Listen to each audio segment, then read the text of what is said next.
दोस्तों नमस्कार। मैं अनुज आप सभी का स्वागत करता हूं अपने चैनल पर जिसका नाम है शिवालिक प्रगति सेंटर। दोस्तों उम्मीद करता हूं आप लोग बहुत बढ़िया होंगे, बहुत बढ़िया से आप अपने एग्ज़ाम्स की प्रिपरेशंस कर रहे होंगे।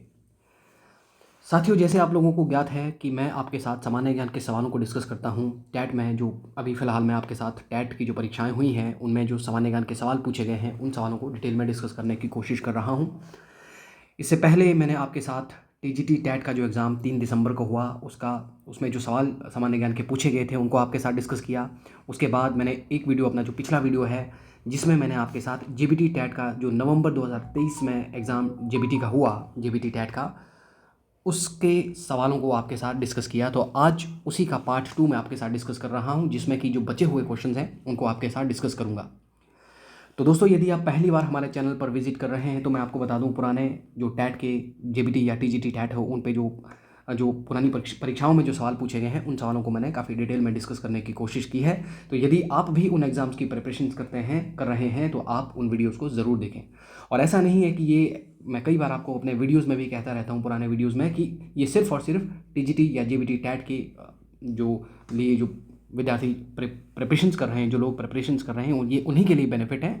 ये दूसरे जो कॉम्पिटिटिव एग्ज़ाम्स हैं, पुलिस का एग्ज़ाम हो, पटवारी का एग्ज़ाम हो, फॉरेस्ट गार्ड का एग्ज़ाम हो, या कोई भी दूसरा कॉम्पिटिटिव एग्ज़ाम्स जिनको हिमाचल प्रदेश में कंडक्ट किया जा रहा है या कहीं पर भी कंडक्ट किया जा रहा है, सामान्य ज्ञान के जो सवाल हैं, हिस्ट्री, पॉलिटिकल साइंस, जियोग्राफी के, जब मैं सवालों को आपके साथ डिस्कस करता हूँ तो ये सभी कॉम्पिटिटिव एग्ज़ाम्स के लिए ज़रूरी क्वेश्चंस हैं। तो चलिए, आप लोगों का अधिक समय ना लेता हुआ आज के वीडियो में पहला सवाल देखता हूं। और क्वेश्चन नंबर 130 तक मैंने आपके साथ क्वेश्चंस डिस्कस किए थे। क्वेश्चन नंबर 131 अगर देखें तो क्वेश्चन नंबर 131 है कि कर्क रेखा निम्न में से कौन से भारतीय राज्य से नहीं गुजरती है। Option A Uttar Pradesh, option B Madhya Pradesh, option C Jharkhand, माफ कीजिए गुजरात, ऑप्शन डी झारखंड। तो इस सवाल का जो सही जवाब है दोस्तों वो ऑप्शन ए है। कर्क रेखा पर मैंने पहले भी आपसे बात की है। पृथ्वी को दो बराबर भागों में बांटने वाली जो रेखा है उसका नाम है विषुवत रेखा, विषुवत रेखा या फिर भूमध्य रेखा। 23.5 डिग्री उत्तरी अक्षांश में जो रेखा खींची गई है दोस्तों उसका नाम है कर्क रेखा। कर्क रेखा भारत में 8 राज्यों से गुजरती है। और ये राज्य जो है ये आपको मैंने अपने पिछले वीडियोज़ में भी कई बार आपको बताया है, आज दोबारा बता देता हूँ। मैंने आपको बताया था गुजरात हो गया, राजस्थान हो गया, मध्य प्रदेश हो गया, छत्तीसगढ़ हो गया, झारखंड हो गया, इसके अलावा पश्चिम बंगाल हो गया, त्रिपुरा हो गया और मिज़ोरम हो गया, मिज़ोरम।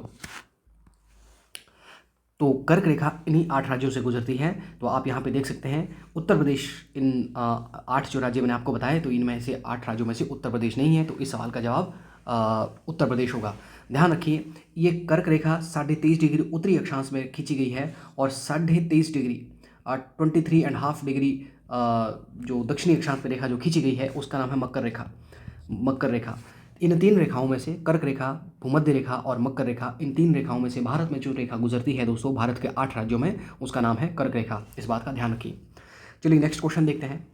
क्वेश्चन नंबर 32 है, 132, और क्वेश्चन नंबर 132 है दोस्तों, निम्न में से कौन सी गैस है जो सूर्य से हानिकारक किरणों से हमें बचाती है। Option A carbon dioxide, option B nitrogen, option C ozone, option D helium. तो दोस्तों ओजोन परत जो है सूर्य से आने वाली पराबैंगनी विकिरणों यानी कि अल्ट्रावायलेट रेज जो आती हैं उनसे हमें बचाती हैं। देखें, हमारा जो वायुमंडल है दोस्तों, वायुमंडल में 5 परतें हैं, मैंने कई बार आपको बताया है। वायुमंडल में सबसे जो निचली परत है उसका नाम है क्षोभ मंडल, और उसके ऊपर जो परत है उसका नाम है समताप मंडल। समताप मंडल मतलब दूसरे नंबर की जो परत है ज़मीन से ऊपर, पृथ्वी के धरातल से ऊपर की तरफ वो देखेंगे तो दूसरे नंबर की जो परत है दोस्तों समताप मंडल है, जिसमें कि ओजोन परत पाई जाती है। ओजोन का फॉर्मूला भी आपको पूछा जा सकता है, वैज्ञानिक सूत्र O3 जो है ओजोन का वैज्ञानिक सूत्र है दोस्तों। तो ओजोन परत हमें सूर्य से आने वाली हानिकारक किरणों से बचाती है। ये जो वायुमंडल है, वायुमंडल में अगर आपको सवाल पूछा जाता है कई बार कि वायुमंडल में सर्वाधिक मात्रा में कौन सी गैस पाई जाती है, तो वायुमंडल में सबसे अधिक मात्रा में जो गैस पाई जाती है वो नाइट्रोजन गैस पाई जाती है। ध्यान रखिए, तकरीबन 78% वायुमंडल में नाइट्रोजन गैस है। और कार्बन डाइऑक्साइड की मात्रा वायुमंडल में 0.03 से 0.04 या 5% के बीच में होगा। तो इसको आप एक बार एग्जैक्टली चेक कर लीजिएगा दोस्तों। These are very very important questions from exam point of view. Next question देखिए, क्वेश्चन नंबर 133, पृथ्वी की सबसे भीतरी परत क्या है। ऑप्शन ए पपड़ी यानी कि क्रस्ट, ऑप्शन बी क्रोड, option C mantle, option D इनमें से कोई नहीं। पृथ्वी की सबसे भीतरी जो परत है दोस्तों उसको हम क्रोड कहते हैं। देखिए, अगर ये पृथ्वी है तो ये पृथ्वी की 3 परतें हैं, ये परत नंबर 1, परत नंबर 2 और परत नंबर 3। तो पृथ्वी की जो सबसे भीतर की जो परत है उसको हम क्रोड कहते हैं, जिसके हम क्रोड या फिर कोर इसको कहते हैं, जिसमें कि लोहा तथा निकल पाया जाता है। लोहा तथा निकल की मात्रा पृथ्वी की सबसे जो भीतर की जो परत होती है उसमें जो सर्वाधिक मात्रा लोहे की होती है। लोहे के अलावा दूसरी जो धातु वहाँ पे पाई जाती है वो निकल पाई जाती है। पृथ्वी की सबसे बाहरी जो परत है, पृथ्वी की जो परपट्टी है या पपड़ी है, उसको हम क्रस्ट कहते हैं, उसे हम क्रस्ट कहते हैं। और क्रस्ट में जो धातुएं पाई जाती हैं तो वो है सिलिकॉन तथा एल्यूमिनियम। सिलिकॉन तथा एल्यूमिनियम, ये आपको एग्जाम में सवाल पूछे जा सकते हैं, ध्यान रखिएगा। सिलिकॉन और एल्यूमिनियम और पृथ्वी की जो बीच वाली जो परत है जिसको मेंटल कहते हैं, और इसमें जो धातुएं पाई जाती हैं वो पाई जाती है सिलिकॉन तथा magnesium. These are very very important question for you. ठीक है, अगर आपको सवाल पूछा जाए कि पृथ्वी पर या पृथ्वी की परपट्टी पर सबसे अधिक मात्रा में कौन सी धातु पाई जाती है, अगर इस तरह से सवाल पूछा है तो इस सवाल का जवाब एल्यूमिनियम होगा। ध्यान रखिए, अगर पूछा जाए पृथ्वी की परपट्टी पर या पृथ्वी की पपड़ी पर सबसे अधिक मात्रा में कौन सा तत्व पाया जाता है, तब इसका आंसर ऑक्सीजन हो जाएगा, oxygen. These are very important question दोस्तों। चलिए अगला क्वेश्चन देखते हैं। नेक्स्ट क्वेश्चन है क्वेश्चन नंबर 134, और क्वेश्चन नंबर 134 है कि विश्व का सबसे बड़ा रेगिस्तान कौन सा है। Option A Sahara, option B Gobi रेगिस्तान, ऑप्शन सी कालाहारी रेगिस्तान, ऑप्शन डी थार का रेगिस्तान। तो विश्व का सबसे बड़ा जो रेगिस्तान है वो सहारा रेगिस्तान है, और ये अफ्रीका महाद्वीप में है। कई बार ये सवाल मैंने आपको बताया हुआ है, मैंने आपको कई बार कहा है, जेबीटी टैट की प्रिपरेशंस कर रहे हैं या जेबीटी एंट्रांस की प्रिपरेशंस कर रहे हैं, टीजीटी टैट की प्रिपरेशंस कर रहे हैं, कई सवाल ऐसे हैं जिनको बार बार एग्जाम में पूछा जाता है। ये उनमें से एक सवाल है। और पिछले वीडियोज़ अगर आप देखेंगे तो आप देखेंगे तो ये सवाल मैंने कई बार आपको बताया हुआ है ये सवाल आपको। तो पुराने वीडियोज़ को ज़रूर देखा करें एग्जाम में जाने से पहले। देखिए दोस्तों, विश्व में जो सबसे बड़े बड़े रेगिस्तान है या प्रमुख रेगिस्तान है उनकी अगर मैं बात करूँ तो एक तो ये सहारा रेगिस्तान अफ्रीका महाद्वीप में है, जो विश्व का सबसे बड़ा रेगिस्तान है। और अफ्रीका में जो दूसरा जो रेगिस्तान है उसका नाम है कालाहारी रेगिस्तान। कालाहारी रेगिस्तान भी अफ्रीका महाद्वीप में, ध्यान रखिएगा, ये आपको एग्जाम में सवाल पूछे जा सकते हैं। गोबी जो रेगिस्तान है ये एशिया महाद्वीप में मंगोलिया में ये गोबी महाद्वीप है। और ये जो थार का मरुस्थल है, ये थार का रेगिस्तान है, ये है भारत का सबसे बड़ा रेगिस्तान। भारत का सबसे बड़ा रेगिस्तान अगर आप पूछा जाए तो भारत का सबसे बड़ा रेगिस्तान जो है वो है थार का मरुस्थल, जो कि भारत के राज्य राजस्थान में है। और थार के मरुस्थल में ही एक जगह है, जिस जगह का नाम है पोखरन।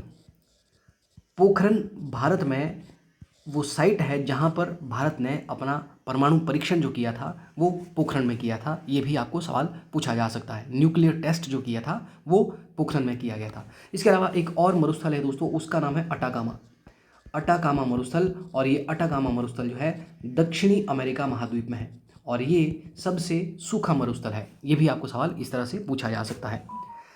नेक्स्ट क्वेश्चन देखें, क्वेश्चन नंबर 135। और क्वेश्चन नंबर 135 है दोस्तों, सौर परिवार का कौन सा ग्रह सूर्य के सर्वाधिक निकट है। Option A Brihaspati, option B Prithvi, option C Budh, option D Shani. तो सौर परिवार का सूर्य के सबसे नज़दीक जो ग्रह है वो बुध ग्रह है दोस्तों। अगर आपको सवाल पूछा होता कि पृथ्वी के सबसे नज़दीक का जो ग्रह, तो पृथ्वी के सबसे नज़दीक का जो ग्रह वो शुक्र है।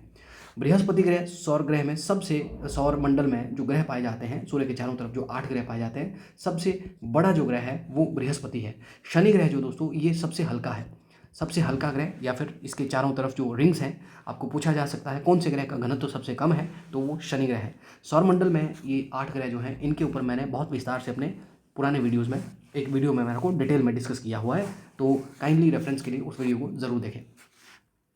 क्योंकि आपका जो एग्ज़ाम है टैट का, टीजीटी टैट हो या फिर जेबीटी टैट हो, सौर परिवार से, सौरमंडल से या जो ब्रह्मांड का टॉपिक बनता है उसमें से यूजुअली 1-2 सवाल पूछे जाते हैं। नेक्स्ट देखें, नेक्स्ट क्वेश्चन है क्वेश्चन नंबर 136। छुआछूत की समाप्ति संविधान के किस अनुच्छेद द्वारा की गई है। ऑप्शन ए अनुच्छेद 18, ऑप्शन बी अनुच्छेद 17, ऑप्शन सी अनुच्छेद 21, ऑप्शन डी अनुच्छेद 20। तो इस सवाल का जो सही जवाब है वो ऑप्शन बी है दोस्तों। छुआछूत की समाप्ति भारतीय संविधान के अनुच्छेद 17 के द्वारा, अनुच्छेद 17 में छुआछूत का उन्मूलन किया गया है। इंपॉर्टेंट है, बहुत इंपॉर्टेंट। अनुच्छेद 18 जो है भारतीय संविधान का, और अनुच्छेद 18 है जिसमें कि उपाधियों का उन्मूलन किया गया है।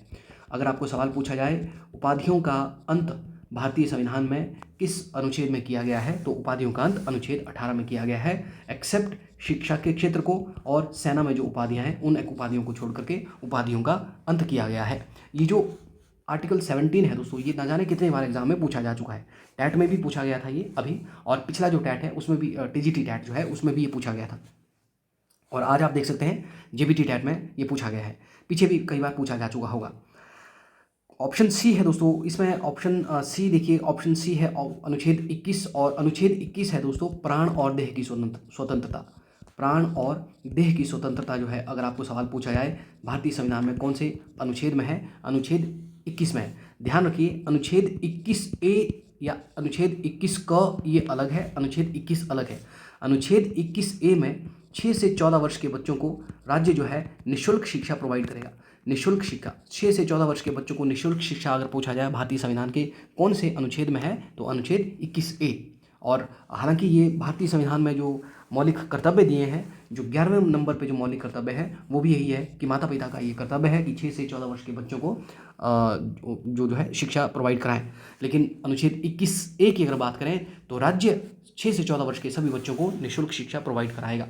और अनुच्छेद 20 जो है दोस्तों, आर्टिकल 20 जो है, अनुच्छेद 20 में जो अपराधों की दोष सिद्धि के मामले में जो इसमें संरक्षण दिया जाता है कि अगर मैं आपको आसान भाषा में समझाऊं कि एक जुर्म के लिए एक सज़ा इसमें होगी। एक जुर्म और एक सज़ा, ठीक है, एक जुर्म और एक सज़ा। तो ये आर्टिकल नंबर 20 में है। अपराधों के दोष सिद्धि के संबंध में इसमें संरक्षण दिया जाता है। इवन इसके अलावा आर्टिकल 19 बहुत ज़्यादा इंपॉर्टेंट है।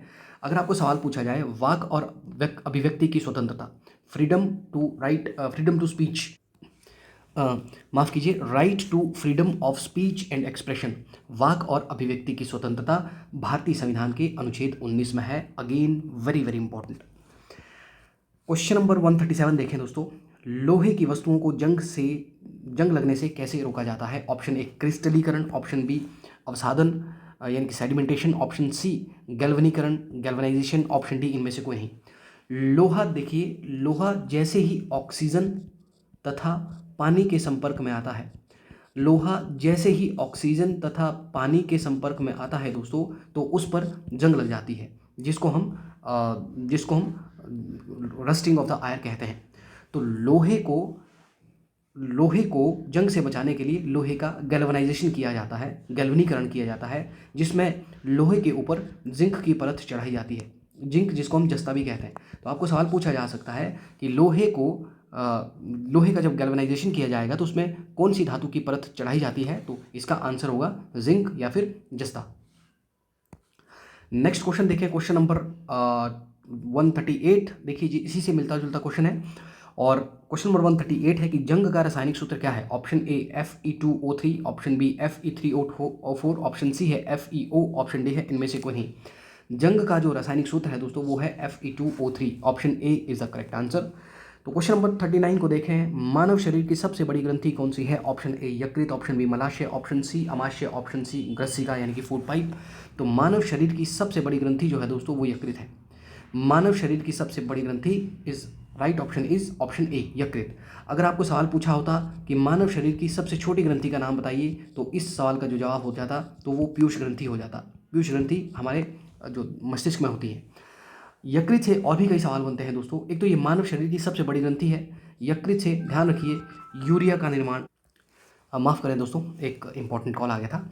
तो मैं आपको बता रहा था कि यकृत में आपको सवाल पूछा जाए, यूरिया का निर्माण पूछा जाए या फिर आपको पितरस का निर्माण पूछा जाए, पितरस या बाइल जूस जिसको हम कहते हैं, या फिर यूरिया का निर्माण अगर आपको पूछा जाए कहाँ पे होता है, तो इन दोनों का जो निर्माण होता है यकृत में होता है, लिवर में, ध्यान रखिए। इवन इसके अलावा यकृत से और भी बहुत सारे सवाल बनते हैं। जैसे आपको सवाल पूछा जा सकता है कि जो पीलिया है, पीलिया की जो बीमारी है या जो हेपेटाइटिस की बीमारी है, हेपेटाइटिस, ये शरीर के कौन से अंग को प्रभावित करते हैं? तो ये भी यकृत को ही प्रभावित करते हैं, ध्यान रखिए। मैंने आपको यूरिया का निर्माण पूछा है, मैंने आपको यूरिया का उत्सर्जन नहीं बताया, माफ़ कीजिए, यूरिया का उत्सर्जन मैंने नहीं बताया, मैंने आपको यूरिया का निर्माण बताया है। तो अगर आपको सवाल पूछा जाए हमारे शरीर में यूरिया का उत्सर्जन यानी कि एक्सक्रीशन ऑफ यूरिया कौन से ऑर्गन से होता है, तो इस सवाल का जो सही जवाब होगा, तो इस सवाल का सही जो जवाब वो किडनी हो जाएगा। किडनी यानी कि वृक्क इसका सही जवाब हो जाएगा। वृक्क जिसको हम गुर्दे भी कहते हैं, ध्यान रखिएगा। सो नेक्स्ट क्वेश्चन देखते हैं, क्वेश्चन नंबर 140। और क्वेश्चन नंबर 140 है कि अफ्रीकी राष्ट्रीय कांग्रेस का नेता जिसने रंगभेद के विरुद्ध लंबे समय तक संघर्ष किया, वह सफलता पाई, उसका नाम क्या है? ऑप्शन ए है दोस्तों हेक्टर पीटरसन, ऑप्शन बी है नेल्सन मंडेला, ऑप्शन सी है कोफी अन्नान, ऑप्शन डी है बुटरोस बुटरोस घाली। तो इस सवाल का जो सही जवाब है वो ऑप्शन बी है। नेल्सन मंडेला ने ये अफ्रीकी राष्ट्रीय कांग्रेस के नेता थे जिन्होंने रंगभेद के खिलाफ बहुत तकरीबन 25 से 30 साल इन्होंने अपनी ज़िंदगी के जेल में गुजारे हैं दोस्तों। और रंगभेद के खिलाफ इन्होंने बहुत लंबे समय तक इन्होंने संघर्ष किया है। नेल्सन मंडेला बहुत ज़्यादा इंपॉर्टेंट है, इनको हम अफ्रीकी गांधी भी कहते हैं। अगर आपको सवाल पूछा जाए अफ्रीकी गांधी किसको कहते हैं, तो इस सवाल का जो जवाब होगा वो नेल्सन मंडेला हो जाएगा। क्वेश्चन नंबर 41 को अगर देखें, क्वेश्चन नंबर 41 है कि कीटों को पकड़कर अपना आहार बनाने वाले पौधों का नाम है। ऑप्शन ए अमरबेल, ऑप्शन बी गुड़हल, ऑप्शन सी है दोस्तों घटपर्णी, ऑप्शन डी है गुलाब। तो इस सवाल का जो सही जवाब है वो ऑप्शन सी है दोस्तों।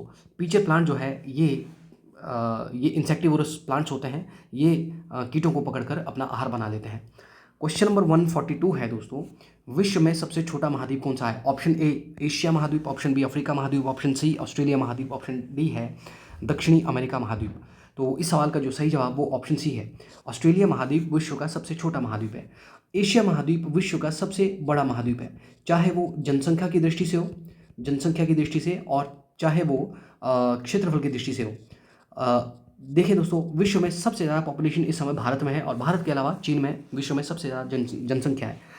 तकरीबन 35% पॉपुलेशन पूरे विश्व की इन दोनों कंट्रीज़ में पाई जाती है। तो जनसंख्या की दृष्टि से ये एशिया जो है सबसे बड़ा महाद्वीप है, ध्यान रखिए। और भी बहुत सारे देश हैं एशिया में जिनकी पॉपुलेशन बहुत ज़्यादा है।